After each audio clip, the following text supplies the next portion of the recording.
I am John. And Nice what to meet do you go by, Liz? I go by Elias, actually. Liz is kind of my professional name, though, so if you can call me either one. I'm pretty flexible. Yes. Names like I grew up, my legal name on my birth certificate is John Joseph O'Brien, but I'm the third. So my dad was junior. And whenever like my friends would call, they would ask for John, and my mom would either hand it to my dad and it would be my friend or something. So anyway, long story, I was called Joey my whole life with my family and friends, but Uh-huh. then John at school. So it's really confusing. So you kind of have it the same way I do then. Like Elias is usually my friends, and then Liz is like my running and how everybody knows me through running. And so Yeah. since I'm no longer professionally running, I went ahead and switched it back to Elias on my Facebook, which is Okay. like confusing the entire world right now. But Yeah. that's kind of the story behind that. Cool. So, it's crazy like how, um, like social media and algorithms, you just started showing up on, I think, my Instagram or through the running motivation group, right? So I started participating in more of these running groups on Facebook because that's what I love talking about and I love doing, and that's like my identity, I'll say, for since I started running. But and then so I was like, oh wow, and then I started looking at your resume, which thank you for sending the bio. I think I could got a lot of that stuff online, but I want to have a conversation about what you went through and then how you turned that into, okay, I was a runner in high school, cross country in college, and then all of a sudden you're hit with this, I'll call it a tragic situation, and you turn that into, making an Olympic team and then, winning three Boston marathons in a row. I mean, to me, that's just unbelievable.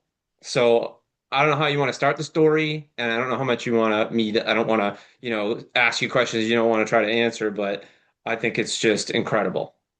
Sure. So I'll go ahead and just start, and you can feel free to interrupt me and ask questions along the way. I think that's probably the easiest way to go. Yeah, Um, perfect. so yeah, I started running when I was 10 years old. We'll start there. All right. Okay. And I was on my school little track team. You know how you have like the PE day in Yep. school.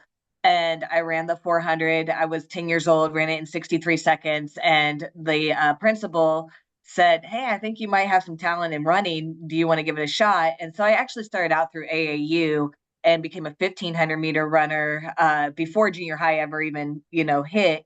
Then I went through middle school, high school, set school records, that kind of stuff. Was recruited to run, ran cross country just for 1 year, mainly because I had a boyfriend who's now my husband at the time. And so he was in the ROTC program and getting ready to be deployed to Iraq. So that really affected kind of my running career because, I was also trying to navigate that relationship. We got married at 19. So I actually ended my running career in college just after my freshman year. And so I kind of took a couple of years off, I guess, became a teacher, taught special education for a couple of years here in Wichita, and then got pregnant. Had a terrible pregnancy, was just dealing with some severe hormone issues. Ended up being diagnosed with Crohn's disease. And it turns out that I had DIC, which is disseminated intravascular coagulation, which is where you bleed and clot at the same time. 3 days after delivering my son, who was 8 weeks early, they ended up amputating my leg to save my life. I'm grateful that they did. And that's kind of how the whole journey began. And I'll just stop there and let you ask any questions leading up to that point. I, so it's kind of interesting. I have friends in this area. So I grew up in Boston, Peabody, Mass. Actually, I grew up in Boston, and so the Boston Marathon has been like this big thing for my whole life. But anyway, long story. I get here. I moved to Iowa in 2011, and all Yeah. right. So after that happens, right? So here's the other thing I like to kind of have people explain is, you sometimes people get depressed about their life and they feel like there's no way out of this situation they're in, whatever it is. And there are people that get stuck in that situation, and no matter how much you can try to help, they just end up being stuck. And so I guess the question I have is, you had a baby, so that's like a new feeling, right? So now you have somebody you have to take care of. It's like now you're a mother and you're like, okay, great. But you also now have this other situation going on. So I'm assuming that it was a pretty hard time. And how did you kind of like what kind of resources or what did you do to rely on to try to help you get through that? Yeah. So, a lot of people do ask that, like, how did you get by and how did you stay so positive? Well, first, I'm not gonna lie, drugs are like a huge upper for me. A lot of times they'll depress people, and that became an issue later down the road. And I'll discuss that later. But also, my mom moved in for the first 6 months. She lived in Virginia. My dad was a pastor, is a pastor, and so she actually moved all the way from Virginia here to Kansas and helped kind of take care of me and take care of our son while my husband went to work. So that was huge. But another issue that really hit home to me was our hometown of Sterling, Kansas, only has 2,000 people. I mean, if you're out in Iowa, I don't know if you're in a big city or if you're used to some of those smaller towns in Iowa, but it is a community and it is a family when you're in a small town like that. Mhm. And a community of 2,000 raised over $32,000 for fine, like through a GoFundMe. They did a basketball fundraiser in my hometown, and I think just feeling that love and support. My son was born in December, so we had an entire deductible to meet for 1 year, and then it flipped over and we had another year. And then how our insurance read at the time, prosthetics were only covered up to $3,000, which is like pennies and nickels when you start looking at the cost of prosthetics. Yeah. So to have those finances come in and help us pay for medical expenses and just getting started with our child, that was huge. And I think for me, that touched me to a point where I wanted to pay it forward. I wanted to give Yeah. back to society and I wanted to help. And then with my new son, a big issue I couldn't even pick him up because I had my crutches or a walker. My home wasn't handicap accessible. We lived in a 1908 Mhm. older home. We were just starting out. We were 24. And so I didn't have a means to actually carry my son. And so for me, I just started off making these really tiny goals, like getting to bathe my child on my own, heating up his bottles, being able to transfer him, which we actually moved him into our room. So that way a lot of the parenting was done in the bedroom. But it was those tiny, itty bitty, basic everyday goals that most people just take for granted that really helped get me through my day. And it just gave me some purpose and a task to try to work towards. So that's kind of how I Yeah. how I kept a positive mindset on that. Yeah, it's that journey of 1,000 miles starts with the one step, right? It's one thing, and I think that's kind of the what I've always used for my training. If I'm training for a race, it's I think people look at it and go, "Oh my God, you're not going from zero to the next day to run a marathon. You've got all those little things each day that you do to kind of build that up." But it's amazing to hear. Like I just talked to a guy yesterday who works for an organization Operation Barbecue Relief. And so they go to where there's disasters like hurricanes, tornadoes, and they'll feed people. And usually it's the first responders. I mean, it's just amazing that there's all of those kind of resources out there. And I feel like what we talked about yesterday was, if you turn on the news today, 95% of it is something negative, right? It's something bad. It's just amazing how much negativity is out there. But the reality is that there's 10 times as much positivity out there. You know, it's really crazy to hear how that town, that small rallied and helped you. I have a question about so your husband, he was ROTC, was deployed. Was he back when this was all happening? Yeah, he had Okay. gotten back roughly a year before everything occurred, and he was actually up for renewal on his contract. And then everything happened with me, and he decided to go ahead and pull out. It was very interesting to hear his side of things as well because he was deployed to Iraq. And I just remember very vividly him telling me, I expected to see this overseas. I didn't expect to come home and see it.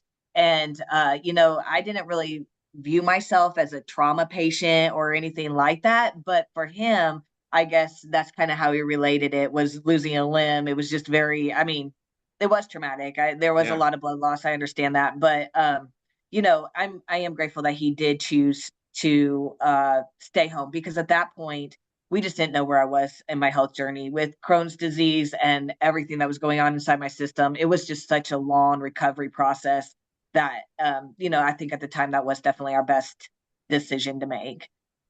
Yeah. So walk me through now, because now it's so you were 24 and then you lose your leg and now you're working on, the financial part of it, right? Getting a prosthetic to learn how to walk again, to learning how to raise your son and do all that. And how does that translate from that to making the Olympic team in 2016? Yeah, right. Like That's really what, fast like because think that's about five like years. yeah, like I know, but still, really, if you you stopped running in freshman year in college, and then all of a sudden you lose your leg, and you're like, hey, I'm gonna try to make the Olympic team. Yeah, I didn't even know what the Paralympics were actually when I lost my leg. So like I don't know if you remember back in 2010, but it really wasn't spoken about a whole lot. Like I didn't know anything about the Paralympics. And so about a year after losing my leg, I approached my prosthetist and said, "Hey, I used to be a runner. They were trying to look at some replacement behaviors to keep your mentality positive." And I said, running is kind of my safe spot. I think it would be really good mentally and emotionally to get started in this. And so my prosthetic company down in Oklahoma City said we host an adaptive track meet in June called the UCO Endeavor Games. We'll give you a running leg if you are willing to come to our track meet. And so I went to the track meet. I had trained obviously, but I went to the track meet and ended up setting the American record in the 1500. I didn't know anything about that. I didn't even know what the time was supposed to. I just Yeah, ran it. And so then from that point on, a recruiter kind of was on me and came out and gave me some coaching and hooked me up with everything I needed in order to become a successful Paralympian. So it was interesting though, because when I first got my running blade as a cross country runner in my past, I thought, okay, I'm just going to go out for a mile run. Like as a runner, that's kind of a basic starting point when you're used to doing 60 miles a week, right? For cross yeah, country. So I thought I would be able to do that. And it turns out that I basically almost fell on my face and I could only run 1 minute because my leg had atrophied so much. And not only that, when you walk, it's kind of a swinging motion. But when you run, you have to physically tell yourself to lift up, turn over, land. And so I didn't, I just thought my brain would know what to do and it didn't. So I had yeah. to physically tell my body to lift up the leg, turn over, and land. And I had to practice that repeatedly.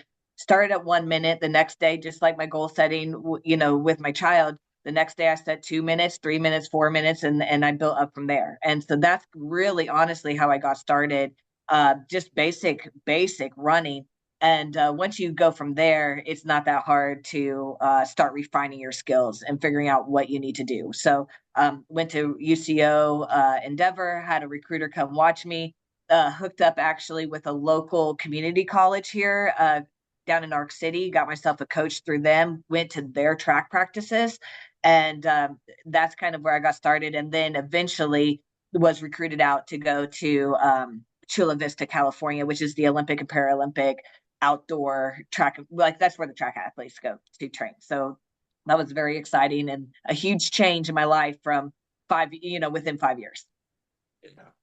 Yeah, it's funny you asked about like not knowing about the Paralympics, but I think the first thing I remember seeing, and I think it was, I don't remember what year it was, but it was that guy that the Blade Runner guy. I don't remember what Olympics was, but he was running against in the Olympics, I think, right? Wasn't he in the Oscar Olympics? Pistorius, Yeah, right? yeah, that Yeah, guy. yeah. He has Yeah, the worst reputation too for the yeah, U.S. Paralympics because, of course, he went and killed right, his girlfriend, and I'm like, of right. course, that's the one person everybody was Yeah. introduced to. Well, it was an accident. Yeah, Yeah. sure. No, but you know what else I didn't know, and Andy Yohe, the guy that was on the Olympic hockey team, is I didn't know what para stood for. Yeah, side by side. Yeah, Hmm. parallel. Yeah. I think the other exposure I think a lot of people had was like the Special Olympics, which is a completely different organization, and you're like, wait a second, this is not, this is totally different. Yeah, I have nothing against the Special Olympics, but that is definitely one of the common misconceptions is that they will clearly say that I competed in the Special Olympics, and I'm like, no, Special Olympics is cognitive, Paralympics is physical, and so I just try to go cognitive versus physical disabilities to try to separate the two. But yeah, it is a common misconception that is interchangeable is I guess the best word I can say that they like to use. So um, So So Yeah. you wait, so you had so 5 years go by now where the Olympics, so you had your baby, and then in 2016 you make the team. So like I'm guessing that year, like tell me about the process of how you if that the training was in California, but you also now have a 4-year-old and probably working. I don't know, like that must have been pretty hard to kind of commit to. I don't know. Yeah, it was extremely hard. So it's kind of interesting how Kansas works. So I never got on like permanent disability or anything like that. I didn't want to draw that. But as an educator and through the state of Kansas, how it worked is you had 2 years of like workman's comp that they paid out at 60%, and then 2 years to wean you back into the teaching field where you could teach part time and still gain that 60% pay and work part time. So it was an interesting dynamic because you can't like just jump straight back into teaching just by how like I don't want to say the game or the how basically how your plan works, how your disability plan works through capers. And so I was at that point where I was working part time, getting prepared to be integrated in as a full time teacher. And I then was recruited and I had to make a decision, how was this going to work? So I actually moved down to a part-time para. And that way, when I was home for the 2 weeks, I could go in and assist students that way. And then I would travel to Chula Vista for a week. So I'd be home for 2 weeks and then Chula Vista for a week, home for 2 weeks and then Chula Vista for a week. And that's kind of how we were alternating things. The staff was extremely supportive. Obviously, the students were supportive. And so I think it really helped because they kind of got to follow along with the journey and they got to see the whole training process as I was in and out of the classroom. So that was kind of fun. It was actually a really good time. I would say that the hardest part was is when I was recruited. It was 20. Oh gosh, what was it? It had to be 2013. So 3 years after losing my leg. That's when I went to UCO Endeavor Games and had my first track meet. So you're really talking 2013 to 2016.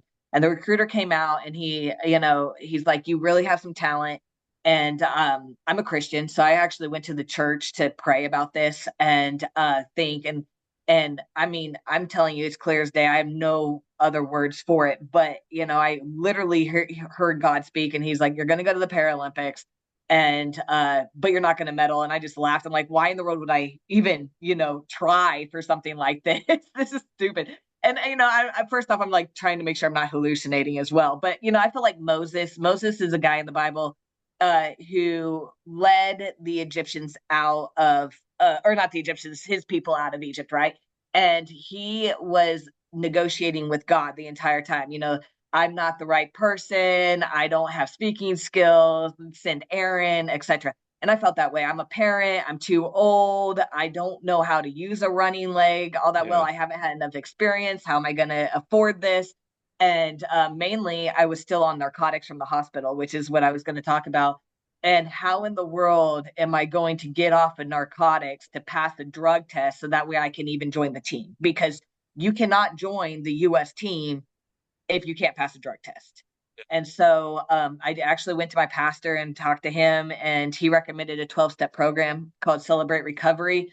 And I laughed at him and I told him, I said, recovery groups are for addicts, and I'm not an addict. I have a problem, but I never said I was an addict. And he sat me down and he said, well, if you want to become a Paralympian, I would first think that you need to admit that you're an addict and then you need to show up to the program. And so naive me, I'm like 26 at this point, walking in. I thought, okay, well, 12 steps, that's 12 weeks. I can handle a 12-week program, right? Like you knock off a step a week. 18 months later, I was finally able to pass the drug test. So I was not a 12-weeker. I was a year and a halfer. It was a ton of work. And I mean, honestly, I credit running and my gift and talent of running for getting off of the narcotics, because I don't know if there is a bigger motivator than being able to go to the Paralympics, being able to represent your country, set, aim for world records, aim for anything. But yeah, so that was a huge turning point in my life to be able to get off of the Percocet and morphine that I was addicted to. And I credit the Paralympics and running for that. It's amazing. Like I know I've seen all the documentaries on like Oxy and how addictive it can be, and all these tragic stories I hear, and there was from where I grew up, there was a couple of kids in that area that happened to that were pro baseball players and got hurt. So that it's like it sounds like that's like always the process. It's like you didn't just start taking Percocet as a healthy person just to get high. It was an injury, how to overcome it. Like Brett Favre, you have all these guys talk and Yeah. women talk about, it started with this, and you know, oh man. It's just sad to hear so many stories of people that like I'm glad you made it, right? Like you made it through, but there are a million people out there that, that don't. So it's kind of crazy how, the thing that's supposed to be healing you and helping you can harm you that much. But Yeah. okay, so Well, and I yeah, go never ahead. even imagined being an addict. Like I played life on the safe side. I was legally adopted out my from my dad because he is an alcoholic and was unable to parent. So I was always committed to not drinking or, overindulging in Hmm. college. I graduated the top of my class. I'm not a person that ever thought that I would be dealing with addiction myself. And it was, I think that's probably why I was so offended when my pastor suggested it, was because I'm like, no, no, no, I'm the one that plays life safe. I'm not one of those people. I can parent, and that's not the truth of it. The truth is just like what you said. There are people that aren't actively seeking to become addicts, and it's thrust on them because of a situation that really was out of their control. And so then it's just taking that initiative and taking the responsibility and acknowledging that you're an addict and working through those steps. And yeah, it's intense. It's an intense process for sure. So the 12-step process, but how did that impact or affect your pain level, right? So like you're also now training. I'm assuming that, when I train now, I still feel aches and pains and everything. I don't even like to take aspirin, like now I don't. So now I'm assuming you had to like wean yourself off of that. And then how many months after that do you get clean so you can pass? And then kind of walk me through, all right, now you pass the drug test and now you're on the team or you have to try or all that. Like there are qualifiers and then tell me about the Olympic experience. Okay, so I will tell you that the nerve pain never goes away. It was terrible. I've actually had two revision surgeries to try to eliminate some of that nerve pain just because I don't want to be on the pain medication. So it's really a mind over matter issue for me, and I am up a lot. But once I finally got to get to the Paralympics, I think that that's your mind over matter too, where I wanted that bad enough that I was going to take the evening pain, the nerve pain, because I knew where I was going and I had a clear picture in my mind of what I wanted to do with that. So yeah, I trained 6 days a week, and it was intense. It was 3 hours in the morning, and then I would come off the track, and then in the afternoon, I would go to like chiropractor or physical therapy to try to get back into place. Now it's interesting because when I'm in Kansas, I'm a parent, so I like to get my workout done like 5 a.m. in the morning, 4 a.m. Yeah. I'm a morning person. You got to California, they are not morning people. They are like West Coast time people to the max. So they're like, wake up, get your breakfast. We serve breakfast at 8 a.m. And I'm like, I'm done. It's 8 a.m. I should be finished with my workout by now. But they make you eat breakfast, then they want your stomach to settle for an hour. Then you are expected to get out on the track and you do your entire warm-up routine. Then the coaches show up at 10:30 a.m. and you are expected to be warmed up by 10:30 a.m. But it just cracks me up that track practice, you're looking at the Olympics, you always think that these people are up early doing, just grinding. It's not true. They want you well fed, well Yeah. nourished, understanding your diet, understanding how your system settles, and then they get started on the practice. You're going hard for about, an hour and a half, 2 hours off the track. And then it's interesting, they at the Olympic Training Center, they have sports psychology that you absolutely have to go to, so you have to be in counseling with them. Then they also have, I mean, they have everything from physical therapy to chiropractor to needling, cupping, ice bath, to hot ice, whatever.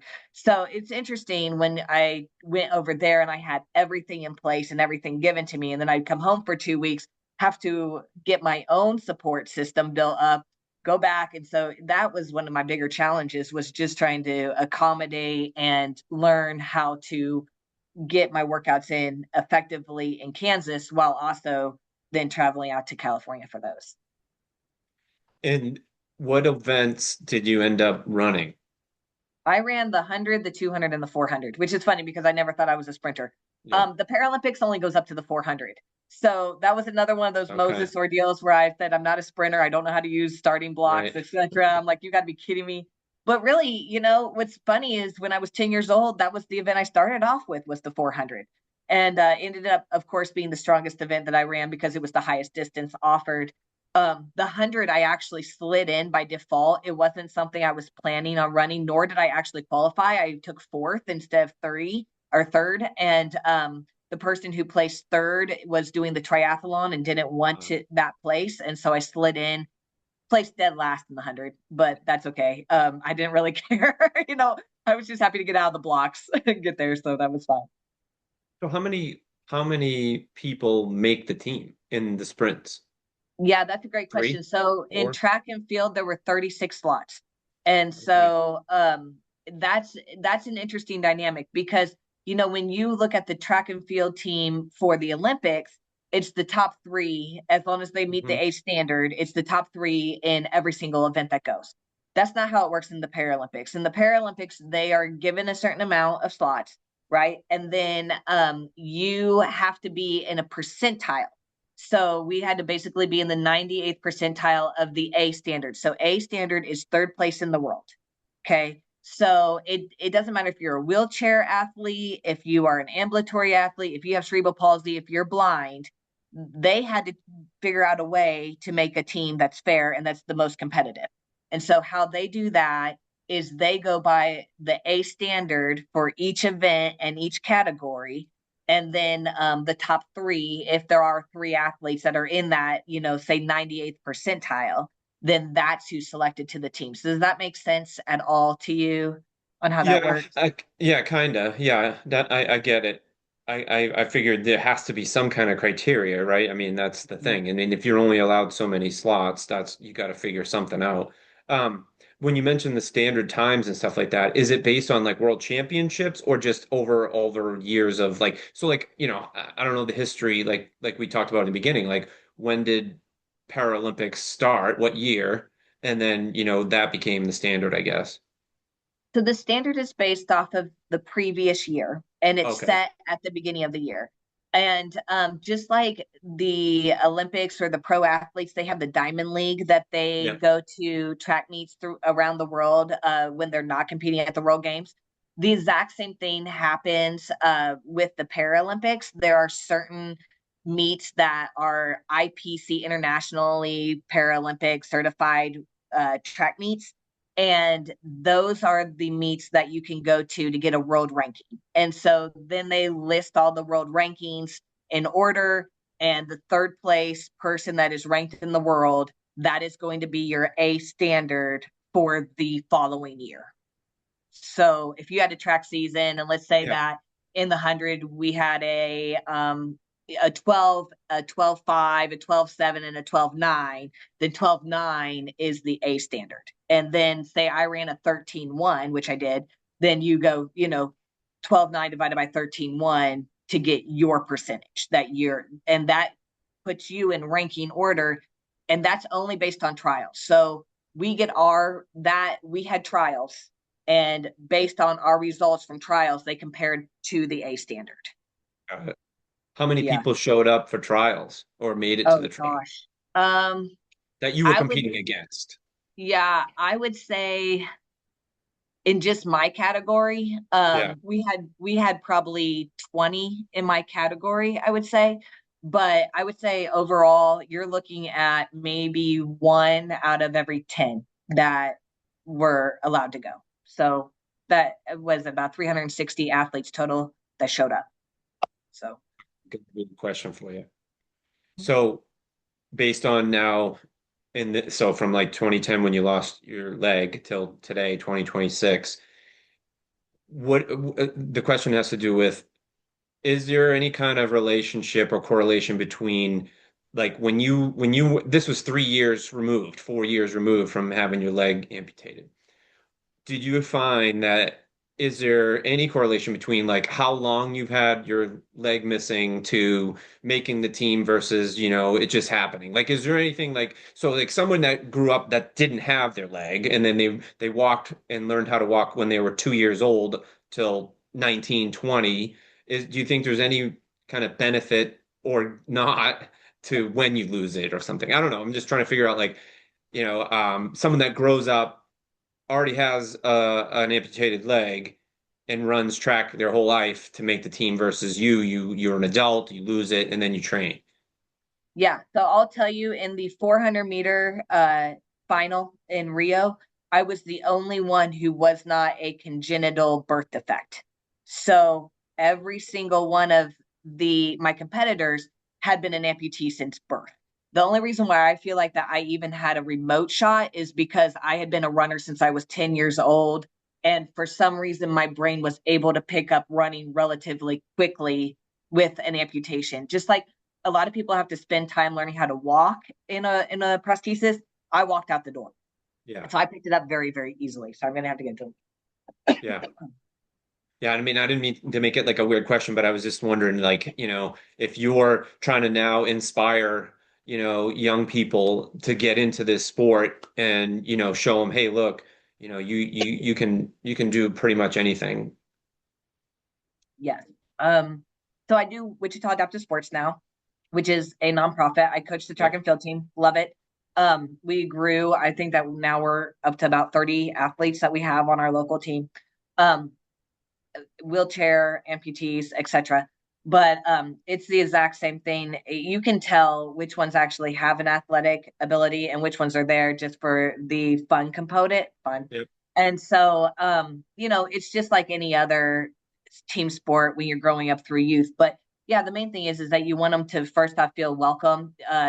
In adaptive sports, it's not always about the competition and wanting them to become Paralympians. I mean, that's great and everything, but the main ordeal with them is their mental health and their mental well-being, because a lot of times in their schools and in their classrooms, they're the only student that's in a wheelchair in the entire Yeah. school.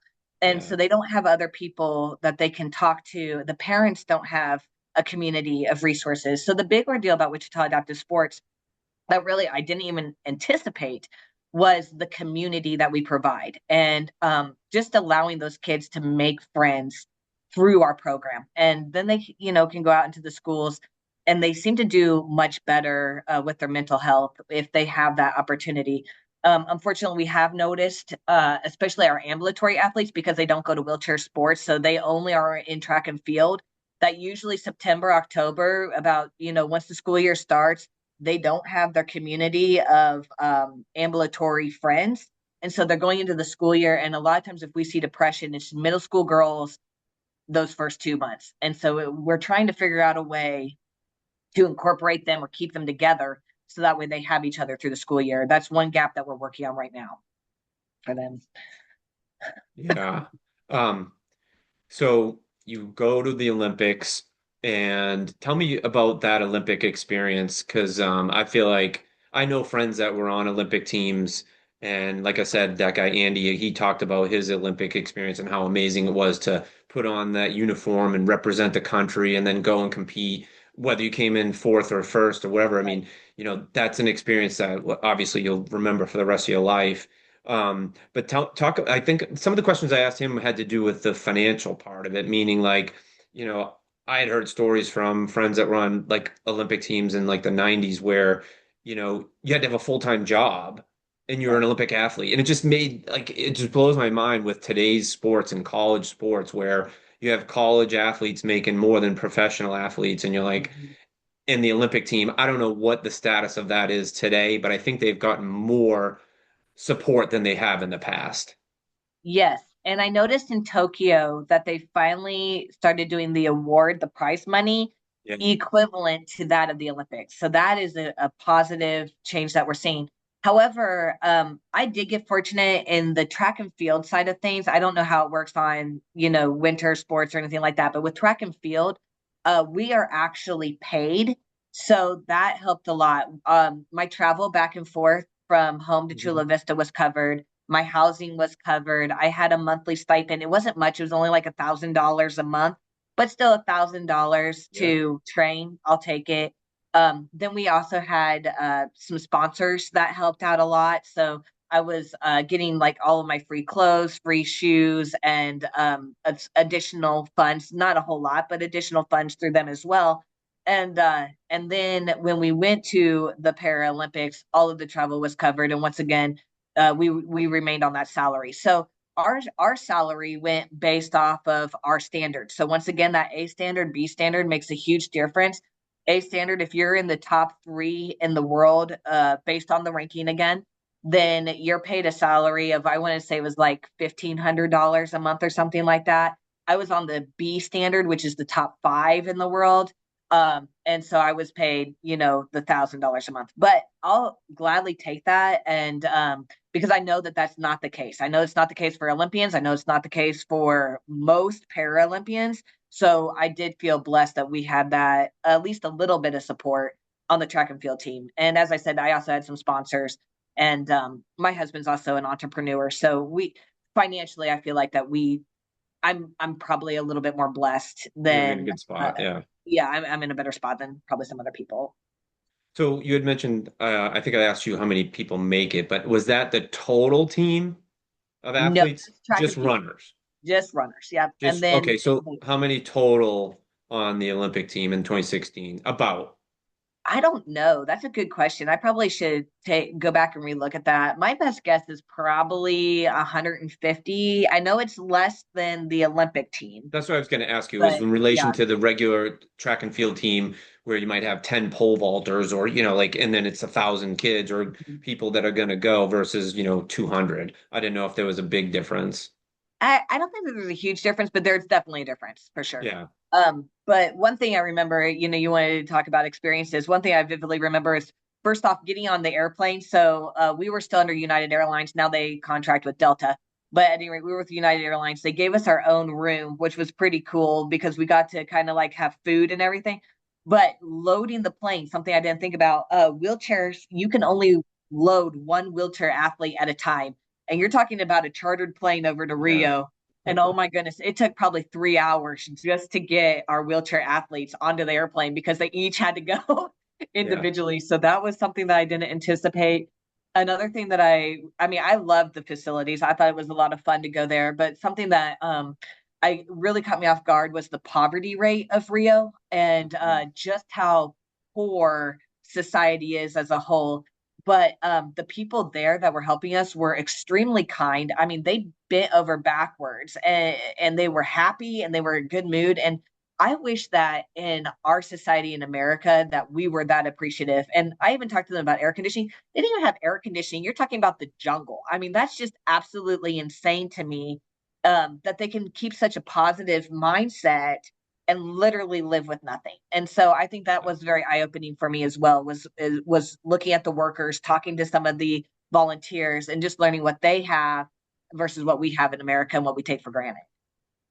Yeah, you mentioned the poverty, and I remember there was a documentary on, you know, it cost the city billions to put an Olympics on, and then once they're over, there are like these abandoned cities around the world that like end up like I think it was a couple of them in Russia that they had it undercover like after the fact, like just empty, nothing there. They just left a $1 billion city empty.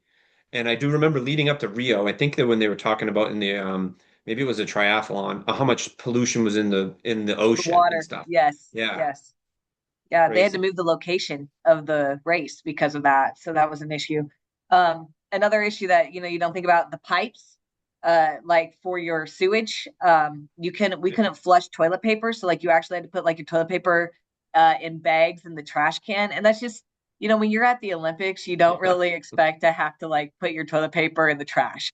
So I yeah. mean, it's minor stuff like that. And our poor wheelchair athletes, I roomed with some of them. They were like, so imagine like suite pods. So like you had like Hmm. 3 bedrooms, a main living Yep. area, and 2 bathrooms. Okay. And so the bathroom though was handicap accessible to a degree, but they didn't have the drain on a slope. So we would have the water go underneath the door all the way across. I mean, it would get like the couch wet, like the furniture wet. And so it was just some of these basic engineering issues that, once again, we expect to know here in America, but they don't build like that. They Yeah. don't build infrastructures like what we have here. And so that, once again, was another eye-opening issue. Another thing was the food that was on the plaza. Um, a lot of fried food, which kind of caught us off guard. So they actually started taking the US team, took buses, and we actually bused to the mall because the mall serves steak. And Yeah. so, and we could just afford to buy the steak. It was like $8. I mean, the steak was cheaper than what you could ever Yeah. imagine anywhere else. And so we bussed over to the mall, would eat at the food court, and then take the bus back. So just minor things that you don't really think about, that you're like, oh my gosh, these are Olympians and Paralympians and they're going to the food court to eat. But Yeah. yeah.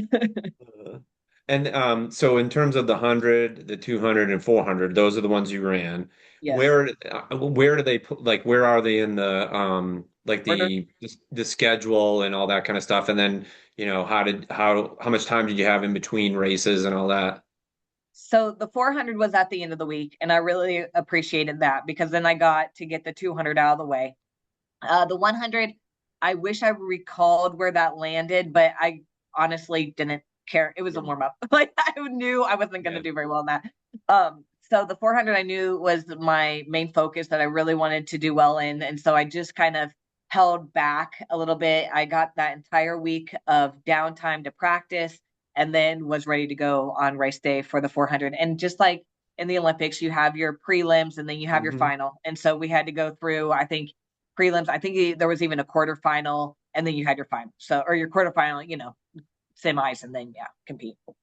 So that's how it was. And you made it to the final. Hmm. Yeah, sorry, I keep getting cold. No, that's I right. took 6 in the 400, 6 and so that's 400. what I did. Okay. And then And I did not place in the 200 or the 100. okay. So now transition. You mentioned in the beginning how you thought you could just go run a mile and you Yeah, couldn't, right? And now you're a sprinter. And now it's the end of 20 set. You come back from the Olympics, and I'm sure that was a pretty cool experience. And when did you get this urge or the desire to run a marathon? Never mind yeah. go and qualify and actually win 2021 Boston. Well, that's all right. I originally told the recruiter I was going to run the 1500 and the 5K until I realized that you could only go to the 400. He corrected me quickly on that. So I always wanted to get into distance. It just wasn't something that was available to me at that time. So in 2017, I put in for my retirement. We were going through a foster care to like child to adopt issue. Hmm. And the foster care really wanted to emphasize that both parents needed to be at home and not traveling as often, just for the transition of the child. And Yeah. so I put in for retirement and actually, continue to run local 5Ks, that kind of stuff. Started Wichita Adaptive Sports with a group of people, and that was awesome. But I started running and training for a marathon when COVID hit. And my daughter that we adopted from foster care, I love her to death, but she was born addicted to like meth and cocaine. So she was a very hyper child, no stop, going 24/7. So I decided to throw her in a jogging stroller, and we just started jogging, and she was calm and quiet and loved the experience. So that's kind of what we did to bond. And I absolutely loved it. We spent hours during COVID just out running on the streets, and it was a fantastic time. So I am very grateful that I switched over to marathon running while I could. Unfortunately, in 2020, was it 2024, 2023, I found out I was having some kidney issues and had to back out from that. But that was just, I honestly think it's because I had overtrained my body. I mean, I've really pushed it from 2010 all the way up to 2023 without really giving it a break. And Yeah. so I feel like that my body just sometimes you just push it too hard, and it'll tell you it's time to stop. So that's where Yeah. we're at. So when you started training for a marathon, what was the first one you ran, and what did you have your own training program? Did you follow a program? I had a coach. Okay. I hired a guy local here in town that actually went to the marathon trials himself, and so he's the one who started coaching me for the 100 or for the marathon. And it was interesting because he actually works at the physical therapy group that I go to. So I just started talking to him a little bit here and there. His name's Chris Barnett. And so just was having some conversations with him and he talked me into doing a marathon. And so I just did the local one here. It's called the Prairie Fire. It was my qualifier. And as an amputee, just to qualify for Boston, I only had to run a 6 hour. So I'm like, well, shoot, I have time to stop for a hamburger at this Yeah, rate. right. I mean, that is nothing. Like, Yeah. if you run the Boston, you had to run a 3 hour to qualify, right? Have you ever done the Boston Marathon I for? I did it twice, but I Okay. ran it for team and training.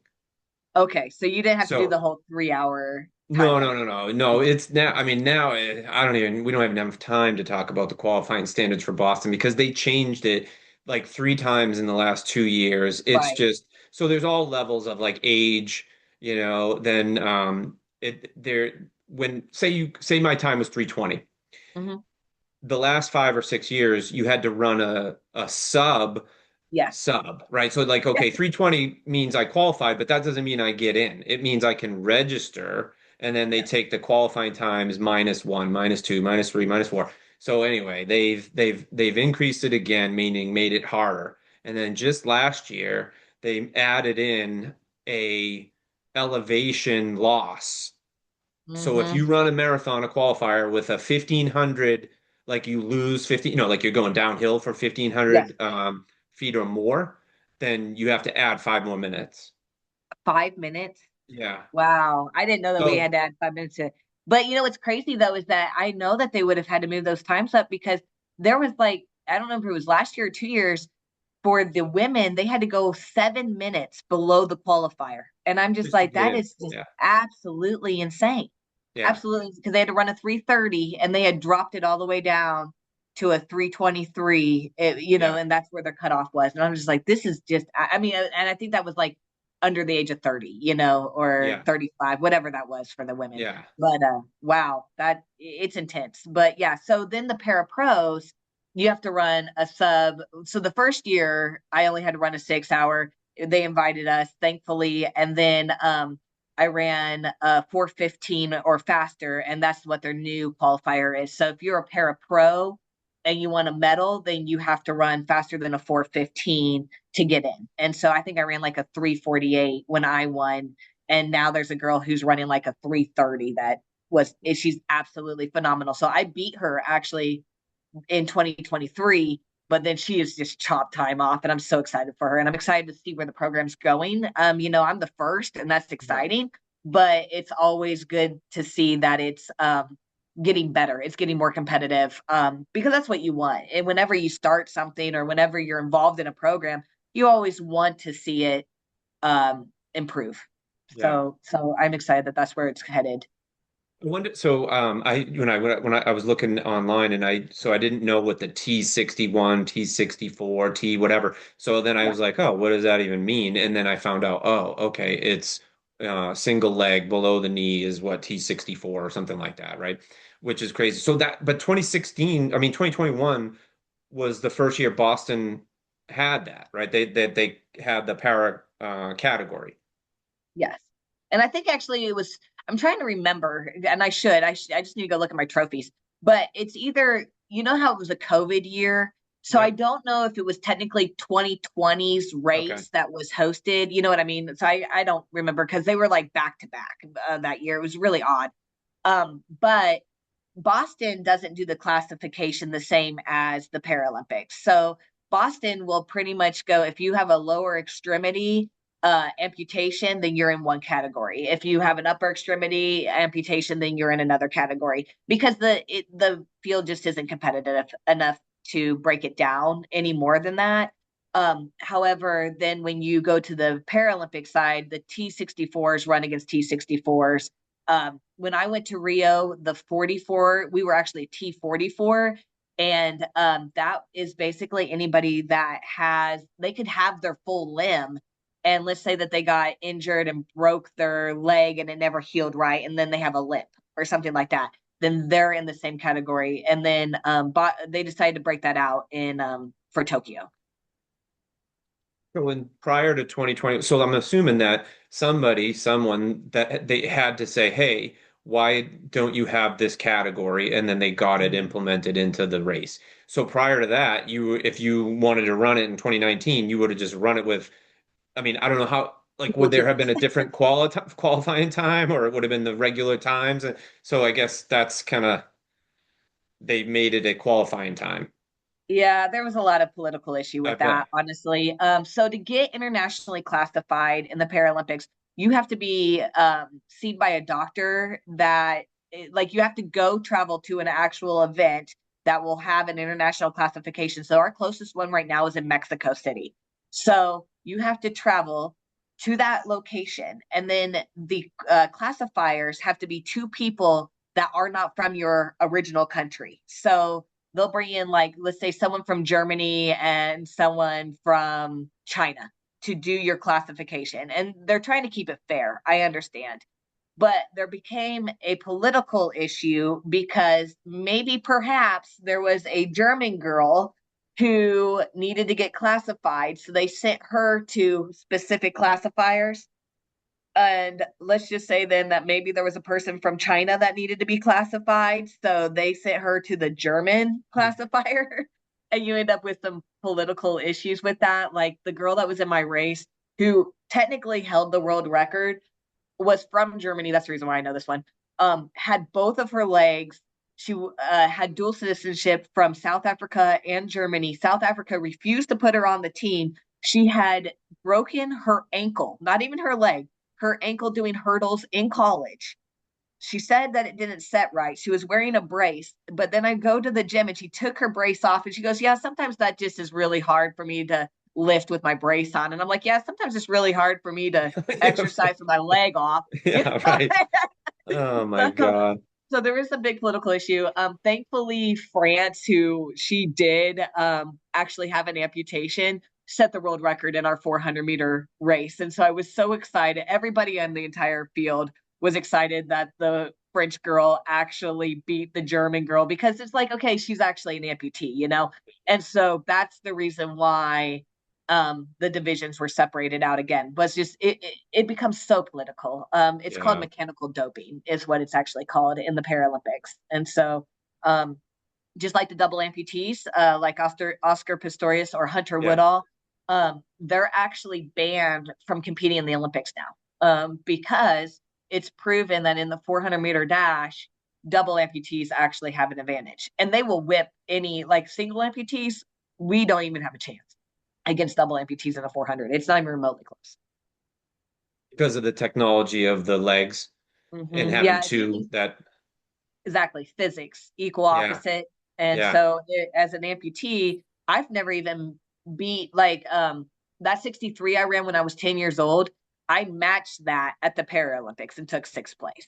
And so, and, single amputees are running closer to middle school times. I believe that the winner now got down to like 58 seconds. So you're looking at maybe a high school time, but you have the double amputees that are running in 43 seconds. And so it's just absolutely insane what they can do when they manipulate their height and their compression on their legs. And so they've been banned from the Olympics because they can manipulate their mechanics to a point where they do have an advantage. Have an advantage. I need to be careful on how I say that because, once again, there's Yeah. debate. Yeah. So I'm assuming, and I know it because I've trained for 30 something marathons and now I'm running ultras and everything. And so it's a really huge time commitment. And so you win the 2021 one, and now you're going to go back and you win it two more times. Um, I mean, like sometimes I'll run a race and I'm like, I don't want to run it again because I don't want to DNF, right? Like Right. I ran it, finished, and I'm like, I don't want to go run it again and possibly not finish. But I mean, so like training and then trying to get faster and having a career, and now you've got two children, and I mean, it's a lot to balance. Yeah. So thankfully at that point I had sponsors again. So I was able to Okay. quit my job, which made basically training my full-time job. And so I absolutely love that aspect of where I was in my career, because it made it so I could just focus on training. However, you are absolutely correct. And I did not finish actually my fourth Boston, which I had started, but at mile 9, I was getting a water, and wave one is actually behind the para pros. And a one runner came up behind me as I was getting a drink, and it clipped my running blade and actually pulled my iliopsoas. And that's actually how I found out that I had kidney issues was I went to the Boston, I don't remember, maybe Tufts. I don't remember which Yeah. hospital they took me to. And they checked my kidney function. And at that point, it was operating at 40%, only 9 miles in, which is absolutely insane. And so they said I needed to track it. And now it's at 50%. And so the doctor said, you're okay to run, but running professionally, it's just going to cause long-term damage. And so it was highly advised not to run marathons or anything above that. So it's hard because I actually like the marathon distance. I really wanted to do some ultras like out on dirt. Yeah. But I'm going to probably stick to half marathons and try to find some trail races that are at the half marathon race. That's kind of my future right now. Yeah. So there's a guy, and I can't remember his name. You could look it up, but I ran the Leadville Trail 100 in 2016, and a friend of mine that ran with me, he didn't finish that year, but he went back in 2018, and he got passed by a guy with your injury, right? So he had one leg and one amputated leg. Uh-huh. And it's just amazing like how much technology has changed and the ability to be doing stuff that everybody else is doing with two legs and they're beating people with two legs. It's just incredible. Yeah, so I bet you it's Jeff. I bet you it's a guy named Jeff. He actually works for Autobach. He's been doing the Bostons as well, but he just Okay. invited me out to go do the desert rat with him, which I Um, don't know much about desert rats. I'm doing like the little distance, but have you ever heard of that race before? no. It's an ultra, I guess out in Colorado, kind of by the Four Corners area, and it's taking place in April, so maybe you should look it up. But it's like they do a 100 miler, they do a 50 miler, they do, everything. And it's basically just a weekend hanging out there. So, yeah, I bet you it was Jeff. And then we've had a guy named Brian who also runs the Boston with us, and he's a double that did Leadville. And I'm just like, these guys, Leadville, I mean, you doing Leadville, that to me is like a whole different level. I'm like, I always have respect for anybody that does a Leadville because it is an intense race and it's at elevation too. So how did you avoid not getting sick from because that's my biggest issue with height and the elevation is Yeah. you get sick. Oh yeah. I've been to Colorado a bunch of times prior to that and then since then. And my thing is I get instantly sick the first day. Like as soon Okay. as I get to 9,000, 10,000 feet, I just get that altitude sickness and it's 24 hours and then I'm fine. I don't know. Like some people don't get it. Some people get it 3 days later. Some people get it while you're there. Like it just all depends on your physiology, I guess. I'm not sure. So it's funny you asked about the like, so to train, so we're in Iowa. We're at like 250 feet above sea level, right? It's not even, no elevation at all. But at the time when I trained, I was training under the guidance of a guy named David Clark. I don't know if you know who David Clark was, but he No. was um he was a 300-pound drug addict, alcoholic that recovered and then became like one of the best ultra runners in the world. And he wrote like That's a bunch of awesome. books, right? Like That's long awesome. story, he was like saying, okay, look, the best mimic of altitude for you at no elevation is heat and humidity. And Mm, so here in Iowa and probably in Kansas, I mean, you know how the summers are. It can be 95% humidity and 90 degrees out, and you're just like soaking wet. I mean, so training in the heat, and then we were doing the treadmill at like incline 15 degrees for like 3 hours with like a restrictor mask on. And I mean, oh my that was gosh. the biggest hurdle for me was when you get to the point where you're 60, 70 miles into it and you're at 10,000 feet, I couldn't breathe through my mouth. Like it Mm, hurt to breathe in, so I had to breathe through my nose. And so think about it, you're exhausted and you're trying to suck in as hard as you can through your yeah. nose. How many So times did you do Leadville? I just, like I said, I'm one and done. I've I entered the mean, lottery. I entered the lottery every year since, but I never got in. And I'm like, well, all right, I don't have to train for it. But did you finish it? I'm, Did what's you that? finish? Were you one of the finishers or did they Oh cut you yeah. off? Like, Yeah, yeah, yeah. "See, Yeah, awesome. 2016. Yeah, yeah. I was Okay. 48 years old too. I mean, I started training. It took me 4 years just to get the courage to try to Yeah. register for it. Yeah, I did. I finished in 2016, and that guy, David Clark, he's like, look, like your races, somebody will say, well, did you run the 113 or less or whatever, right? Or the Boston Marathon in 4 hours or less. He's like, no one's ever going to ask you what your time was in Leadville. He's like, did you finish or not? That's it. That was exactly what I was concerned about. Yeah, because it's just a whole different ball game. But I mean, if I ever look at like my heroes and the people that I always look up to, I mean, that Leadville to me is just like the top of the top, minus the Berkeley Marathon series. I'm like, those people, something's not right. But Yeah.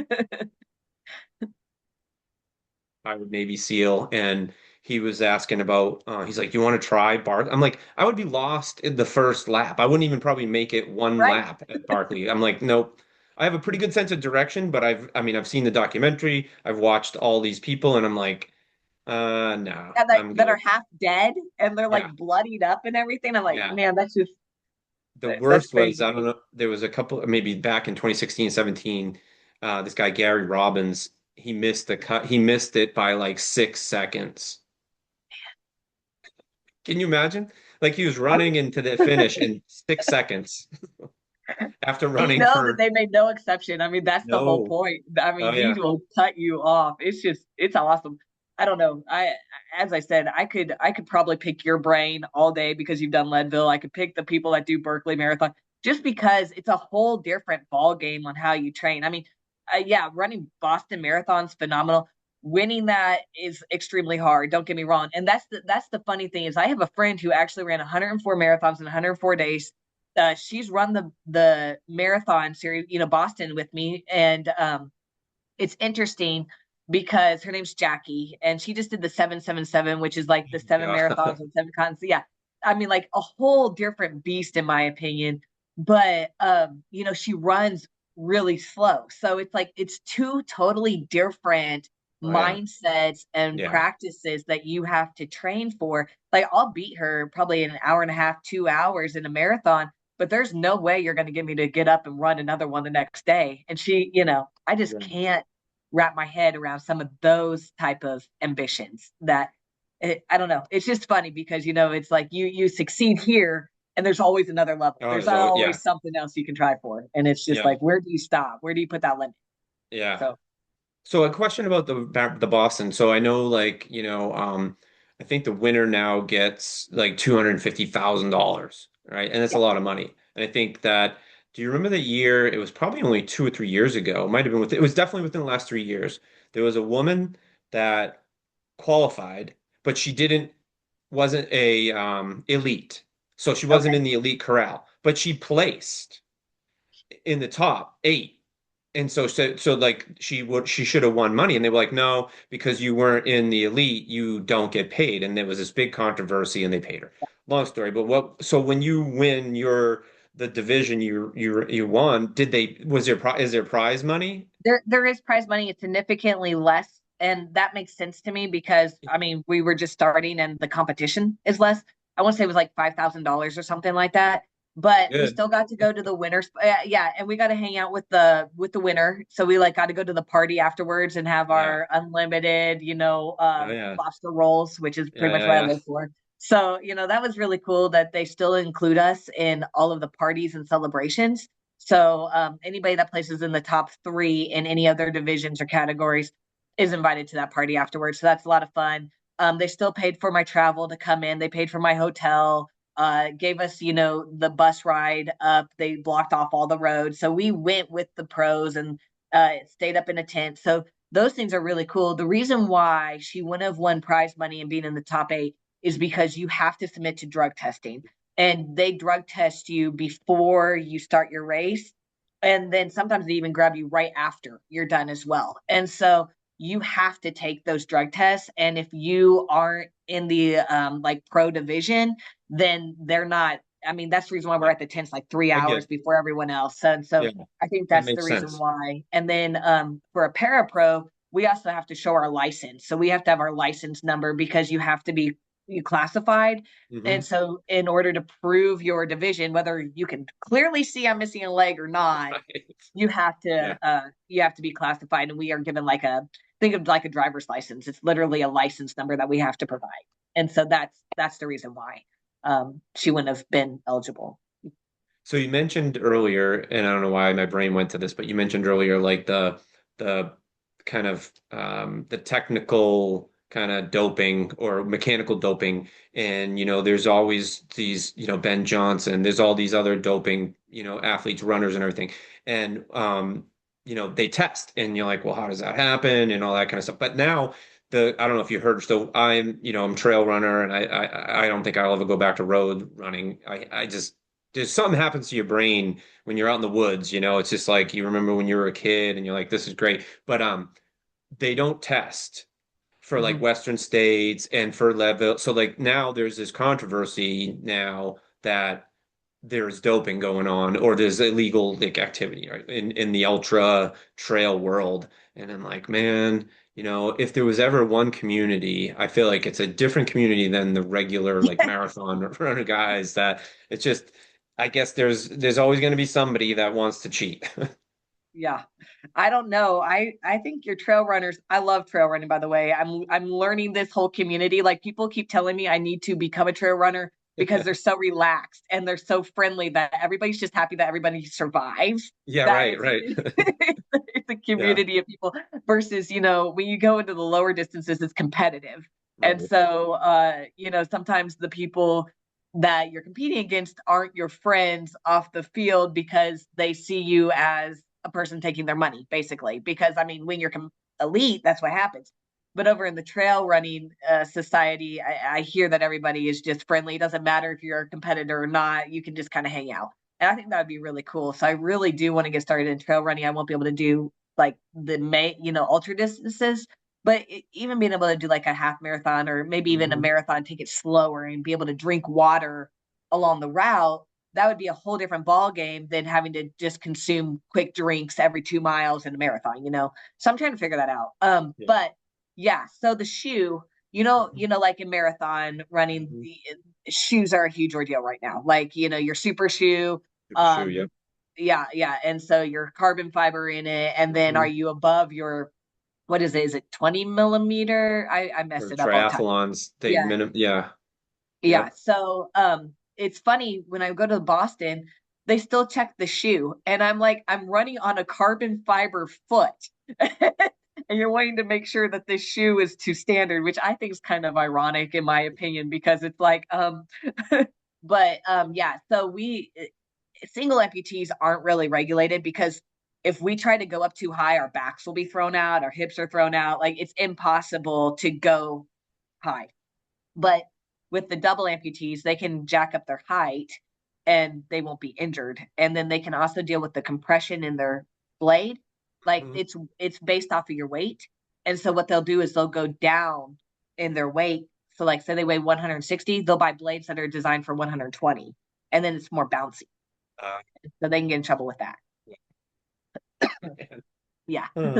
Uh, speaking of shoes, I've always had this idea. Well, I wanted to be into shoe business for a long time, and I knew friends that were in the shoe business back in Boston. And long story, I was like, I looked at opening a marathon sports franchise, and then there was a local fleet feet. But anyway, I always thought it was interesting how most people have like one foot is bigger than the other, right? Like it's just like a thing.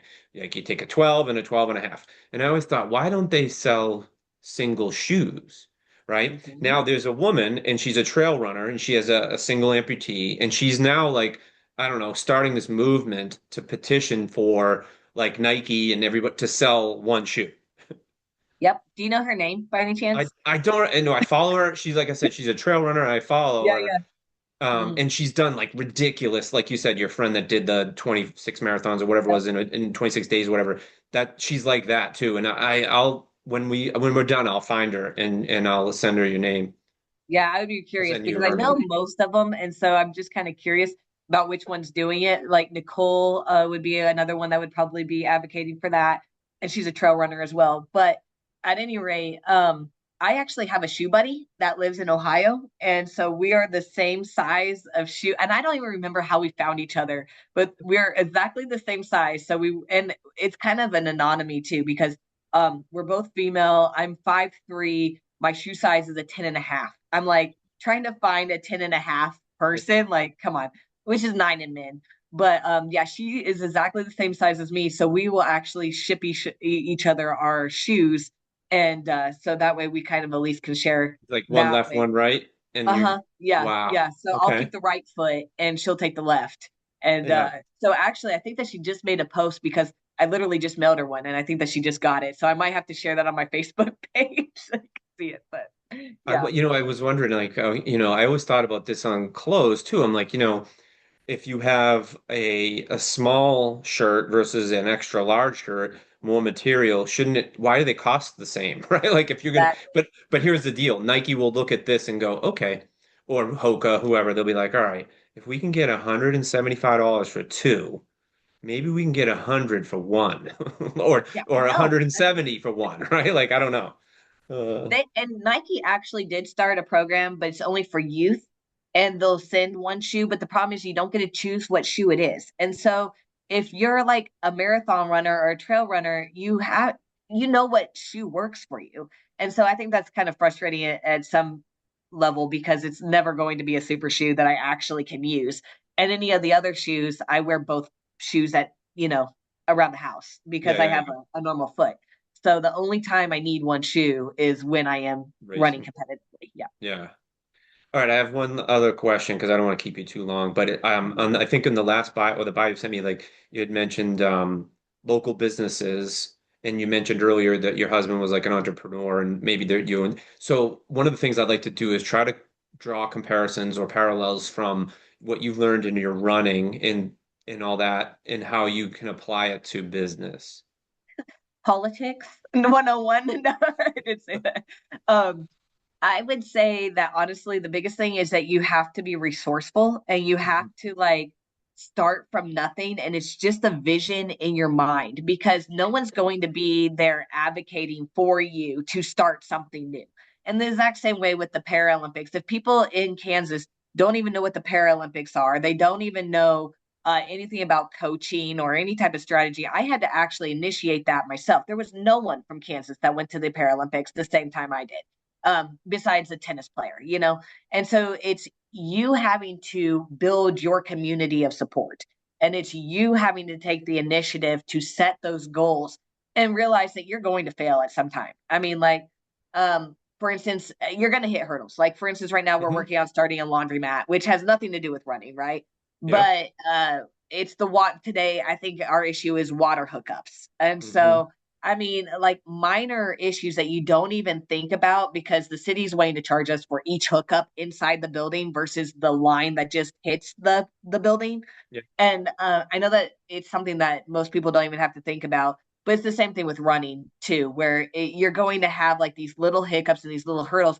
And a lot of people quit because they keep coming. They never stop. I mean, you're always going to have some sort of injury. You're always going to be losing a toenail or Yeah. not, your shoes are going to break down or something. And you're going to have to take the initiative to register for the races that you want to register for. Be okay if you don't finish a race, pick yourself back up and figure out a way to move forward. And I feel like that's exactly the same thing that happens in the business world too, is that you just have, I don't want to say you have to have tougher skin, but that's No. kind of what it is. I mean, you have to Yeah. just acknowledge that this is the world that we live in and you have to move forward. Doesn't mean that you can't be empathetic towards people. I don't want to ever come across that way, but you people aren't going to do the work for you, Yeah. you know. Are you an entrepreneur or what do you do? I mean, obviously you're a runner and Yep. you're running your podcast. Yep. So I am kind of like, I don't know if I'm in like the new age um, anomaly where I was forced to retire from John Deere. Okay. Uh, and I'm 50, going to be 58. Okay. So I was like, it's just a touchy subject. But anyway, I've been fortunate enough. I worked for 30 years. I worked for some great companies where I set myself up for the fact that I can retire. Like I was retired from them. I collect a pension now. Sure. But I don't like doing nothing. So I'm always looking at doing something. I've been investigating, franchises in the last year to try to figure out, okay, it doesn't matter what it is. Like you're saying, it could be anything. It could be a laundromat. It could be a dry cleaners. It could be a foot store, something. So I'm constantly trying to figure out what that is. This has just been my passion since high school. I took like TV production in high school, but I applied for college and communicate and didn't get into that major. So long story, I always loved making movies and doing this and that and everything. So this is like my where I put all my time and effort in is this. As you can imagine, it's really hard to get people to commit to do it. So thank you for doing that. I really appreciate it. And it's amazing. Like I'll name drop, but like I don't know if you know Mike Wardian. He's a Yeah. professional. So Mike, again, I reached out to him on Instagram, and why I want to tie it in the end here was he had the best kind of quote for business in running. He said, "Look, ultra running is just problem solving. It's just problem solving as you go, right? Like you said, you're going to run into something, and when you're in a race and you're running 100 miles or 50 miles, you can quit without a doubt. You can just quit because something happened, or figure it out, right? So I think Right. it's problem solving and figuring it out along the way. Um, And see, that that's that what I love about running. Like, especially as an amputee, if you don't have a mind for physics, I really don't know how you would become a Paralympian and an amputee because you have to understand compression, the stride, like stride length, versus your speed and your turnover. And it's hmm always a puzzle. That's literally what it is. How many steps is it going to take for me to get all the way up to full speed? How do I need to breathe out? How quickly do I need to excel? When do we need to be standing up? How many strides does it take to do that? I mean, I could break it down all day on the specifics, but it all comes down to physics. It literally Yeah. comes down to physics. If you're amputated on the left side, it's actually harder for you to make the curve than if you're amputated on the right side because you have your ankle on Oh, the when you run on a inside. track. Yes. Uh-huh. Exactly. So it's, just small things that really do add up. And if you don't have a mind to problem solve or to figure hmm out the mathematics behind it, then I don't understand how in the world anyone's actually succeeding. And running is like that in a whole. I mean, like he said, it's problem solving. That's what I like about it.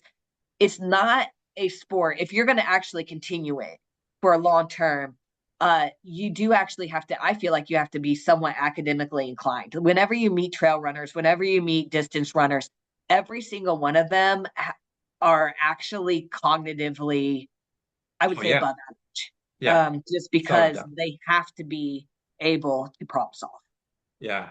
Have you seen the documentary? I know it's not. It's. I mean, I call it a documentary. It is a documentary. David Roach. Do you know who David Roach is? I do not So know. I need to look them okay, up. so he just won Leadville. He broke the record by like minutes, like a long time. Oh, wow.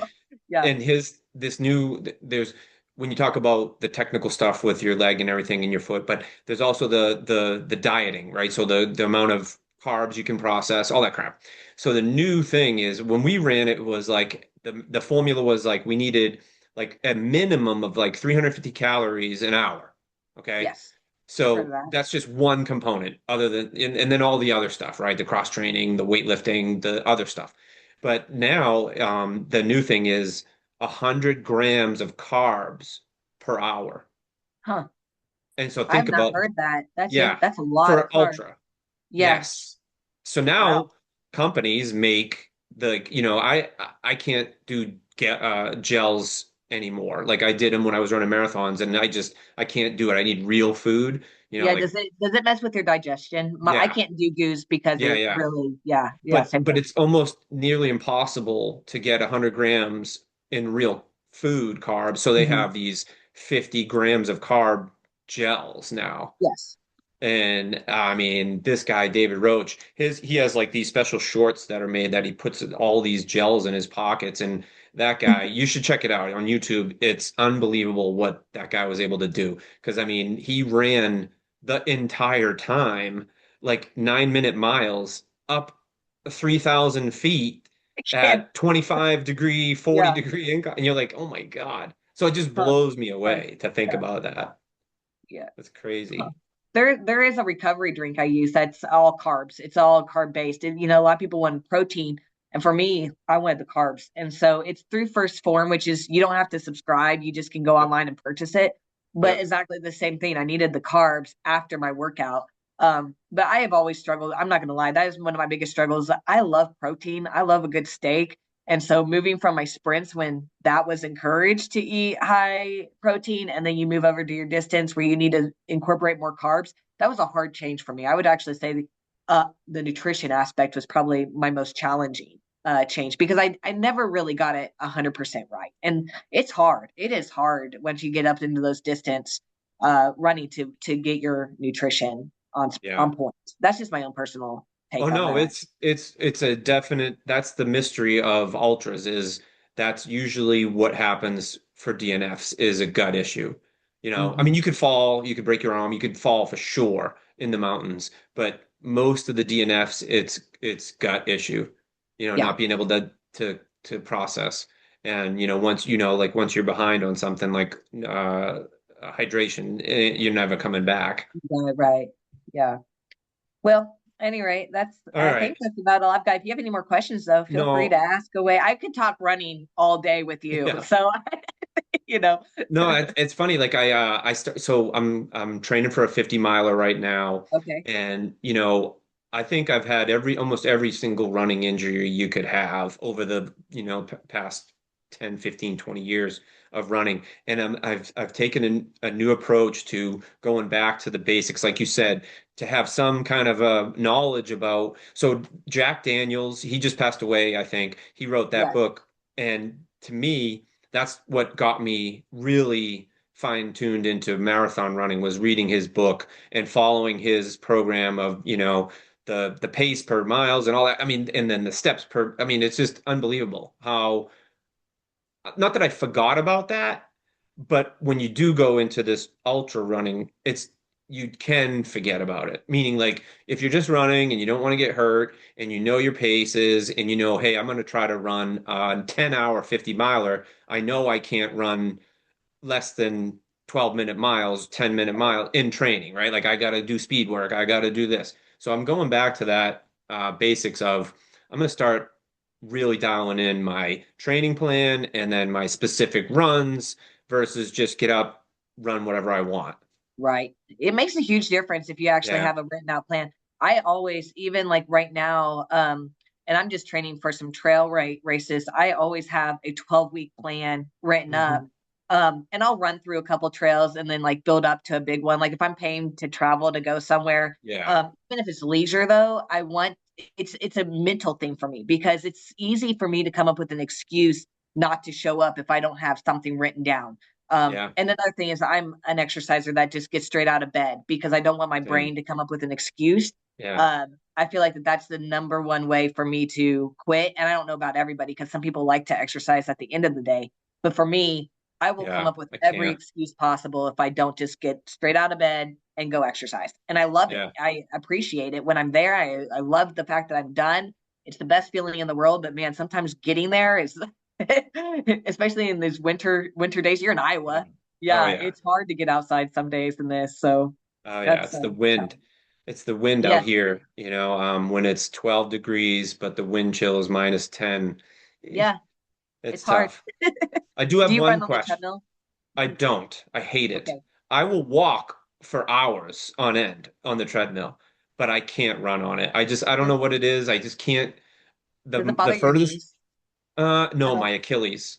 Okay, yeah, I always end up with an Achilles issue. I've done it. I've trained on the treadmill when I was living in Boston. I ran like the most I ever ran was like 15 miles on the treadmill, and yeah. I was gonna it was like I just can't. I gotta be outside.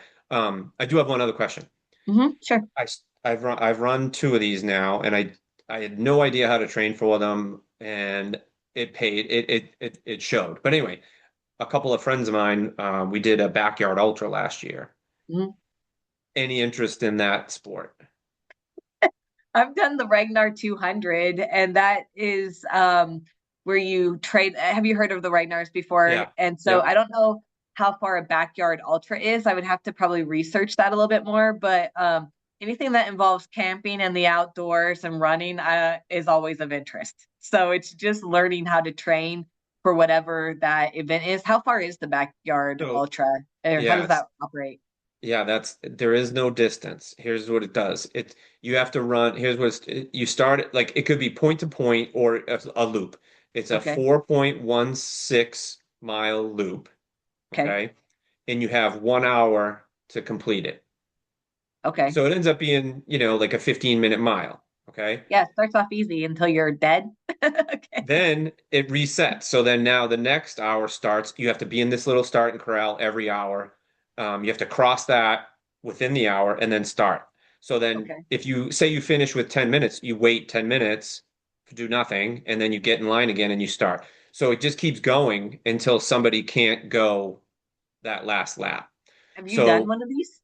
I've done two of them, and the first one I did was in Wausau, Wisconsin, and it was on like a ski resort. It's like a ski mountain. So the Uh-huh. elevation each lap was ridiculous. But I ended up doing 7 hours, which was only, I think, 30 miles. So pretty But good. yeah. And then I tried another one, and it was in Wisconsin again, but it was like 90 degrees and humid during the day. And I was like, I got so dehydrated, my legs didn't work. Like I literally could not stand up. They were cramping so bad. I just couldn't even, so I couldn't finish. I couldn't even, I think I only made it 26 miles that day. But there are guys and girls that do this for 400 plus miles every I hour. wouldn't be interested in doing it for 400 miles. Let's be honest. Yeah. Uh, I don't know. I think right now I'm more interested in maybe doing the Ragnars. yeah. I haven't done a trail Ragnar yet, and I really that's kind of where I have my sight is I really want to do like the one that's done in Arkansas. I hear that you run a loop and that they have like campsites set up and you like do a whole I want the experience, I guess, is where I'm Mhm. looking at it for that. Yeah. If I'm going to be doing trail running, but right now it's hard for me mentally because I've always, and it's hard for me to go to the road. Let me be honest with that because I have a reputation on the road. And then when I've been dealing with kidney issues and I've had to purposely like pull back, it's a big mental issue for me to get back in where people know me for a certain time and I don't want to do that. So I'm really trying to move over to trail racing because for me that's going to be leisurely. I still stay in shape and I still get a run. And so right now I'm just trying to shift my mindset to be able Yep. to focus on leisure running versus competitive running and that is a hard shift to make when you've been competitive your entire life. And so I'm Yeah. just working, I think I'm just trying to right now ease my way into um I don't know what you call this, post pro running, I Yeah. guess. And so Yeah. it's been a transition for sure. I took an entire year off actually last year just to try to focus on health, get my kidney function back up, figure out what the doctor's going to let me do. And so I think right now the biggest issue is staying healthy while also doing something fun. So that's kind of Yeah. where I am with that. Yeah. I can just tell you that for me, when I stopped running or trying to run fast, the stress went away.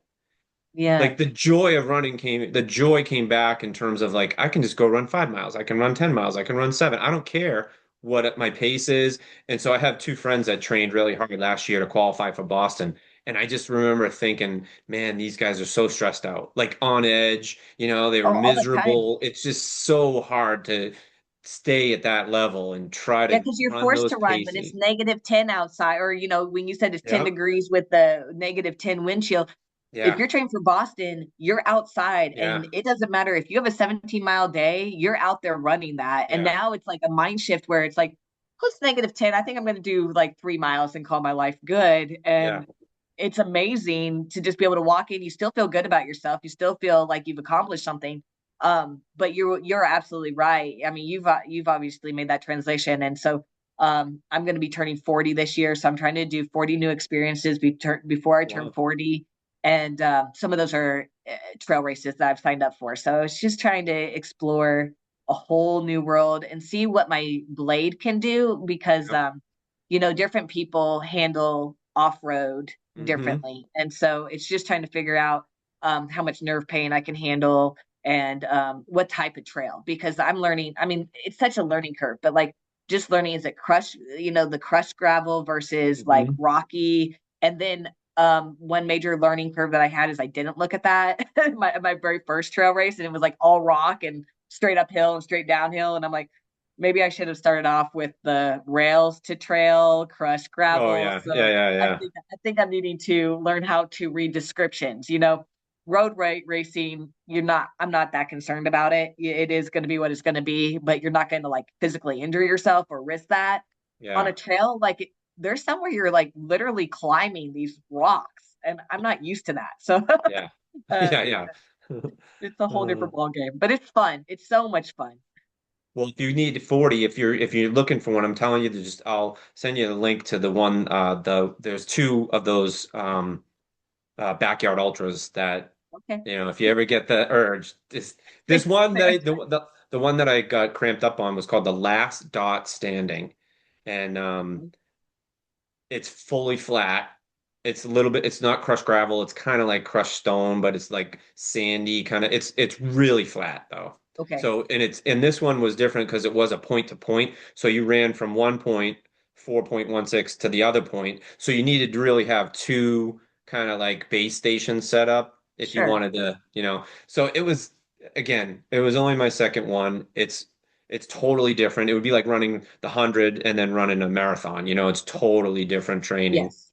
Yeah. totally different. But okay, well, I really, really do appreciate you coming on and sharing your story. It's amazing. I mean, to make the Olympic team and to deal with everything that you dealt with is pretty awesome to hear. So thank you so much for doing this. I really appreciate it. Um, and I'll get you. I'll see whatever we talked about here. I'll share with you in an email like what I'm gonna post to promote it, kind of deal. I'll use the Okay. bio and all that. But I really appreciate you doing this with me. No, I appreciate you having me. I really do. I feel like we had a great conversation. And Yeah. if you ever want to find like a trail race, I'm sure I'll find you somewhere at some trail race at some point. We'll like actually have to cross paths and meet in Yeah, person. So, definitely. I Yeah, mean, you're if not you're that far Iowa, away. yeah, I know. If you're Iowa, it's not that bad. I mean, we can find one in No. Nebraska or Kansas Yes. City. How far Yeah. away are you from Kansas City? Six. 6 hours? Six. Okay. Yep. And I'm about 3 from the north side. So, eh, somewhere around that area, we can find a Yeah. race. Okay. All right. Sounds All right. good. Well, Nice thanks. meeting you. Thank you so much. I really appreciate it. Have a good day. Yes. Thanks, John. See you later. Thanks. All right. Bye-bye.